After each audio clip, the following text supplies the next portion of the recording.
Carthage must be destroyed. We're going to open up some Imperial Harquebusiers here today. This is from Warlord Games, is their pike and shot line. I got this a while ago. I never did an unboxing for it, but I thought I would do it today. And what we're going to be looking at here are these mounted Harquebusiers, or Harquebusiers, as you can see here. Now the artwork is absolutely lovely. I do love the 30 Years War and that kind of look here. Now this one particularly does say 30 Years War. I don't know if this kind of troop was in the English Civil War or anything like that. I'm sure maybe there was something like that, but I think this particular unit is specifically a German type of thing. They probably say more on the back here, but we won't get too much into that. But I just like this art that this is one of my favorite box art from Warlord Games. The cavalry unit here and the colors they chose, I particularly really like. The flag isn't too massive there. So this is one of their, in my opinion, one of their, I don't want to say it's the best, but it's a better artwork on all of their box art. And I always like looking just at this box. And like, I love how whoever did this up, whoever painted this, they did everything. And I like doing this with my horse too. Like you put the right colors in at the socks and the face and all that stuff. But yeah, so whoever painted this, well done. So let's open this right away. Now, I've opened this one up myself before. I've not changed any of the contents though. So you can see right away here that this is going to be an older packed box. And Warlord packs a lot of stuff in bags, or rather they used to. I haven't got anything new from Warlord for like a long time now, so I haven't really opened any of the newer stuff. But of course, when you open up their box sets, you get a bit of an information kit here. It'll explain to you what's up about them. They give you some pike and shot rules. The game hasn't updated for a while, not that it needs an update, but so if you get this and you want to use those rules there, you certainly can, or those statistics, right?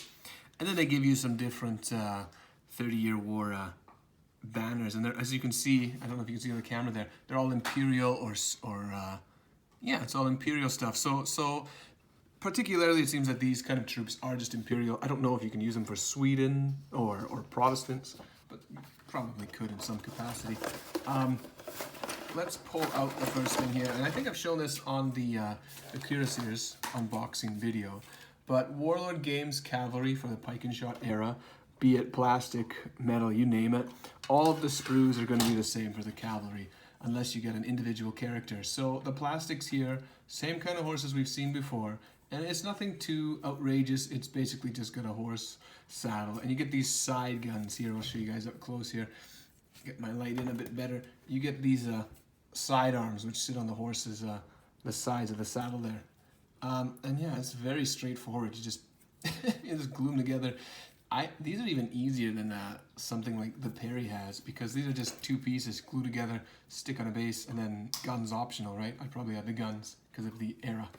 So you get 3 sprues of that in this box, so you can make 12 soldiers in here. These are metal and plastic models.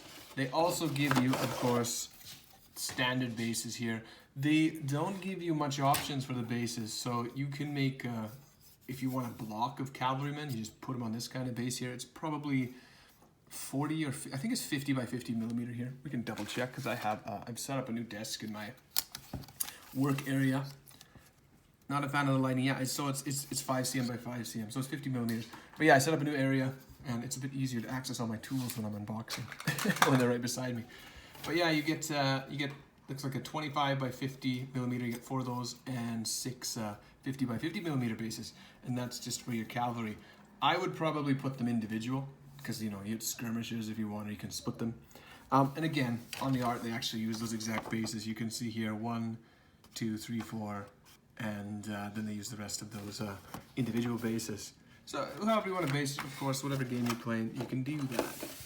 Let's look at these actual guys here. Now, a lot of the Warlord medals, especially older ones, like I've painted up the Harquebusiers from my, of course, we have to look who did this. It was Vas. Thank you, Vas. I don't know if you work there anymore, but this is the first time I think I've got something from Vas, so thank you. Anyways, what was I saying? A lot of their older medals, and you can tell when they're older, is that they're packed in kind of, I'm going to call it grimy, grimy bags. And they're just kind of haphazardly packed like this. Like I they came like this, just shoved in a bag. And I don't know if they've improved. I know in Bolt Action, they started putting things in plastic kind of boxes or cardboard around it to protect it, but a lot of the older kits, especially pike and shot stuff, I've noticed just come in a bag, and you can see what I mean by grimy, all that metal residue straight out of the, I'm assuming the cast is all in there. Now, that just means you might have to clean up models a lot more, and you can see again here on Vaz's thing here how dirty it is just from all that metal residue. But yeah, let's just make sure we actually have 12 guys here. 1, 2, 3, 4, 5, 6, 7, 8, 9, 10, 11, and 12. Yeah, so there's 12 guys here. Right away, you can see here that they've put the some sidearms just separate on a sprue. You got a single gun. You got a guy who I am going to assume has the option of being a musician or be just another guy with a gun. The other separate item here is this standard, and it's metal, a little flimsy at the base there. Otherwise, all right, it's just a lance, and it's meant for the flag. They didn't have knights charging around like cavalry, unless they're Wallenstein's lifeguard. They didn't use like Agincourt tactics or anything like that. But let's just have a look at each of these guys here. So most of these models are going to be just lads sitting with their guns ready, right? Because they're mounted gunmen. They're just on horses. Probably some sort of medium cavalry for the era. I don't know if those terms really exist for this kind of cavalry, but they're just mobile riflemen, and I think that depicts it fairly well. I don't know who sculpted these. Kind of reminds me of a Paul Hicks sculpt, but it is definitely an older sculpt. Like, I think it's an older metal sculpt. They match more so the other the foot infantry from pike and shot that Warlord does, which are metal. I've unboxed those ones before.